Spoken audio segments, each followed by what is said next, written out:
Good morning, class. It's so good to see each of you. Hi, Sam. Hi, Olivia. Hey, Zach. So great to see all of you here today. Zach, how was your weekend?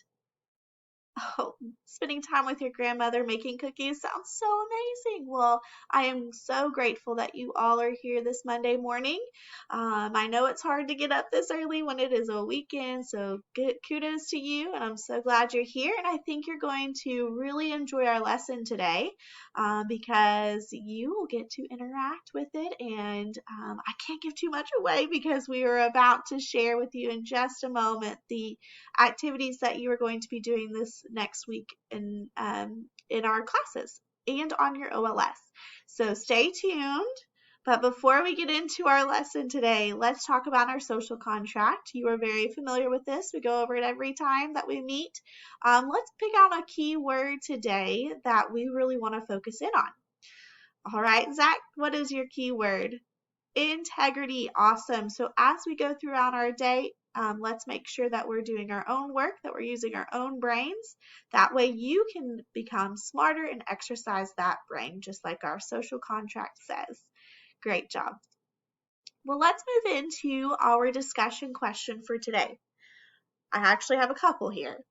And I have some hiding pictures under here, so I'll show that to you in just a moment. But take a look at these dogs. Aren't they cute? We have some dogs that look a little sad. We have some dogs that are kind of curious, tilting their heads, wondering what is about to happen.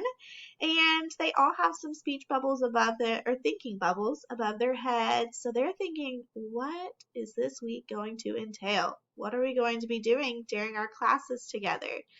So let me ask you this first question of the day. Who has family dogs? Raise your hand if you have a family dog. Wow, it looks like we have about half of our class, if not a little more, that has family dogs. So that is incredible because you are going to have some experience with our activity, I'm sure, if you have a dog. Now, if you don't have a dog, that's fine too. I'm more of a cat person.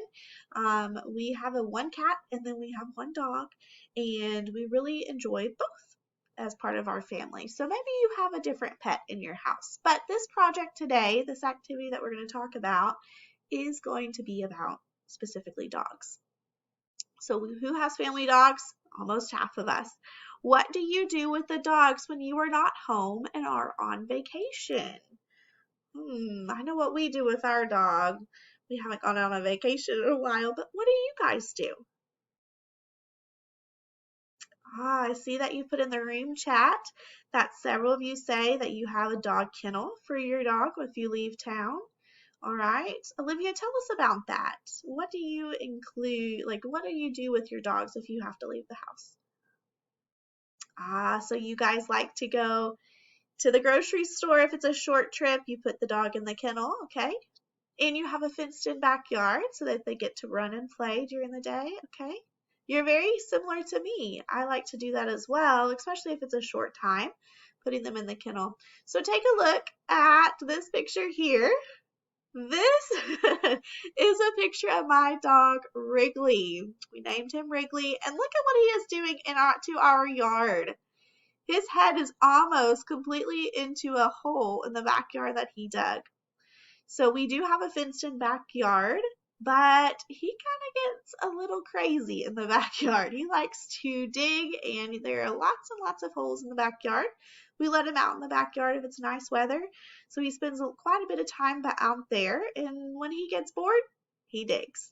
So we have to figure out how are we going to help his energy get out, but also keep him in a safe and happy place. And if you just want to know what his face looks like, that's him right there licking me. He is a super sweet dog, so playful, almost a year old. So I need to figure out from you guys, what can I do for Wrigley during the day so that he does not destroy my backyard? What are your guys' suggestions? Put in the room chat for me. Take him on walks, okay? Take him to the dog park. I like that. On a trail. Okay. Another one that I'm seeing is sending him to a doggy daycare. I'm wondering what a doggy daycare is. I've never heard of that. Could you guys elaborate on that for me? Oh, a doggy daycare is where you send your dog during the day to play and interact with other dogs, and you don't have to take care of them. Oh, interesting. I know I send my son to the not to the doggy daycare, but to the daycare. Ah, so it's like a school for dogs. I like it. Thanks for telling me about that. Well, we talked about how some dogs we put in the kennel, right? And some dogs we might send to what you just suggested, to a doggy daycare. And I want to learn more about that doggy daycare because I need to get Wrigley to stop digging in my backyard. So take a look at these two pictures. Where would you rather be if you were a dog? Would you rather be in a kennel, which there's nothing wrong with that, but sometimes you can't get your energy out? Or if you were a dog, would you rather be with other dogs socializing and playing outside and being protected and safe? Yeah, lots of people are saying in the room chat that they would rather be at the doggy daycare. It looks like they're having a blast, having fun. There's dogs everywhere. They're getting to play with each other.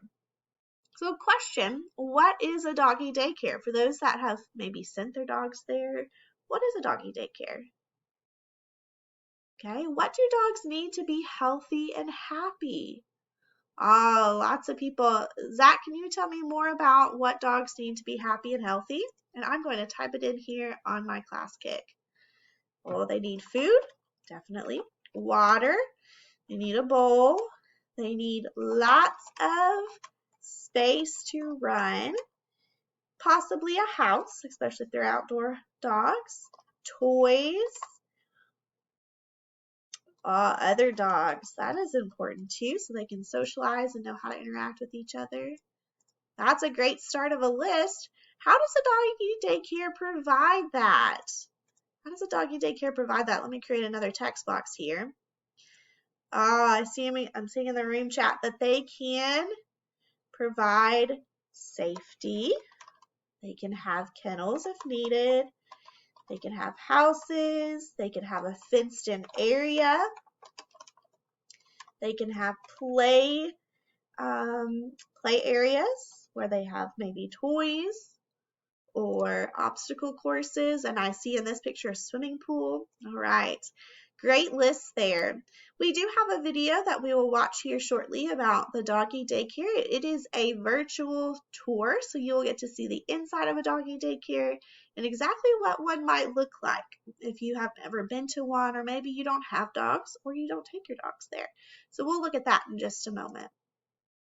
All right, as I go through, we're going to take some time in our breakout rooms right now, just about 5 minutes, all right? It's going to be a quick transition. But with your partner, I want you to make a list of what a doggy daycare needs to ensure that dogs are healthy and happy. You're going to type on the lines, so create a text box, type on these lines to let us know just what you think that would make a doggy daycare a wonderful place for puppies and for dogs. Okay, so we're going to go ahead and just a moment move into our breakout room. So that's your first task with your partner. Any questions on that? All right, I don't see that there are any hands raised in our virtual cameras, so a virtual hand. So let's go on to slide number 5. This is your second task that you will do with your partner. With your partner, write to answer this question. How would you design a doggy daycare to ensure the dogs are happy and healthy? Again, you're going to type on the lines, so create a text box onto the screen there. So let's go back to slide number 4.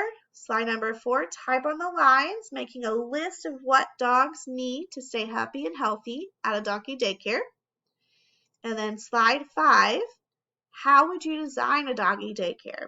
What would you include? What would it look like? What would it feel like? What would it smell like?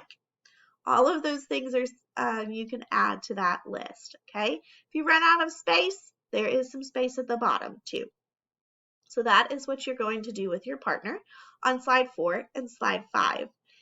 Be creative. Think outside the box. Maybe not just think about a toy, but think about something that a dog might specifically enjoy. Okay, be specific with that. Any questions on those two slides? All right, slide 4 and slide 5. Let me go ahead and give you the class kick in the room chat. There you go. All right, sign in quickly for that, and let's break out into our breakout rooms. And when we come back together in about 5 minutes, we're going to share out those ideas. All right, here we go. Enjoy time with your partner.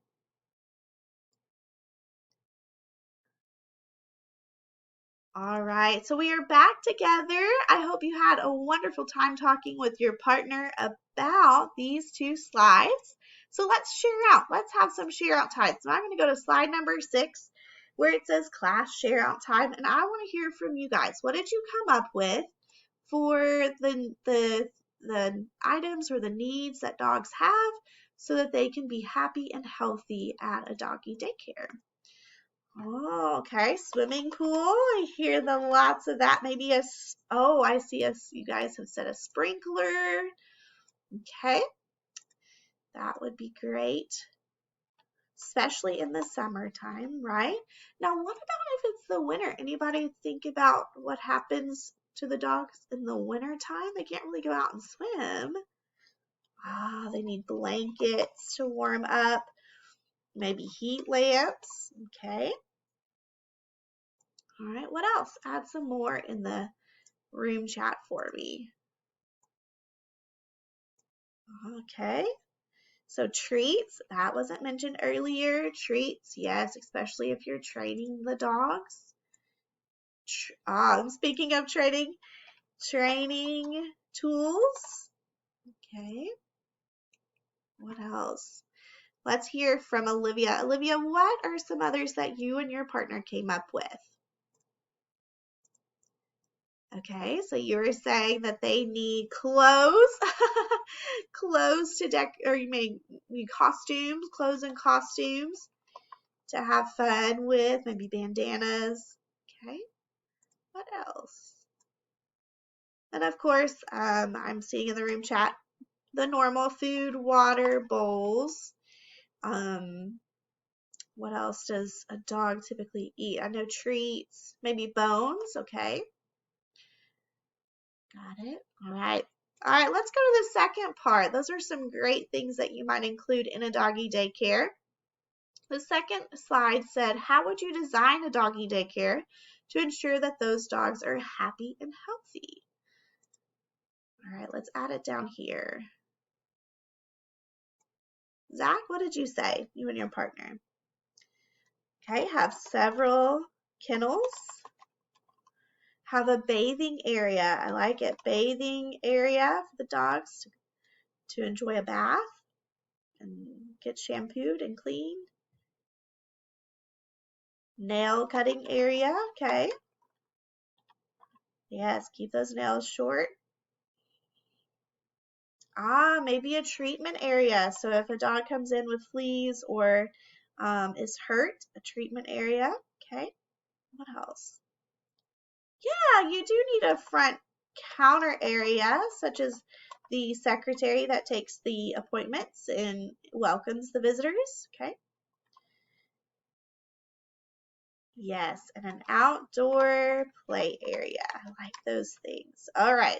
So these are some areas that you might include in a doggy daycare, right? Great start, great list. So let's go on to our next slides because I am now going to introduce you to the activity that you and your partner is going to start working on for this week. Guess what? Yes, you are going to design a doggy daycare using your understanding of area. We've been working on area in class and in your OLS, and your assignments have really taught you how to use 2 specific strategies to find area. You're going to use those strategies now in a real world situation. Let's take a look at our learning targets. Mirror words. I am learning how to find the area of rectilinear shapes. Mirrors off. I will know I have learned how to find the area when I can count those unit squares and multiply the length and width. It's important to know how to find area because you will need to use that in real world situations, and we're about to see how we're going to use it with a doggy daycare.